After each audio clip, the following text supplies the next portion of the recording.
కష్టాలు పాలు చేయవచ్చు, నిన్ను కొట్టొచ్చు, నిన్ను తిట్టొచ్చు, నిన్ను విమర్శించవచ్చు, నీ మీద చాడీలు చెప్పొచ్చు, నిన్ను దూషించవచ్చు. నీకున్న ఆపర్చునిటీస్ మొత్తం కూడా వాడు పోగొట్టవచ్చు. తినటానికి బహుశా మెతుకులు కూడా లేకుండా చేయవచ్చు, ఉండటానికి నీడ కూడా లేకుండా చేయవచ్చు, కట్టుకోవటానికి వస్త్రము కూడా లేకుండా చేయవచ్చు. అయినను సరే నువ్వు ఎట్టి పరిస్థితుల్లో వాళ్ళని శత్రువుగా భావించి వాళ్ళ మీద ఉండకూడదు, యుద్ధం వాళ్ళ మీద చేయకూడదు నువ్వు, అధికారం.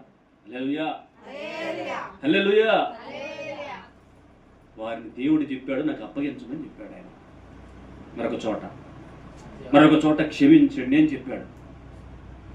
చక్కగా ఆహారం పెట్టి మంచిని గట్రా సాయం చేయమని చెప్పాడు ఆయన. అయితే మన వల్ల మేము ఉన్నాం బ్రదర్ అన్నవాడు ముందుకు రండి.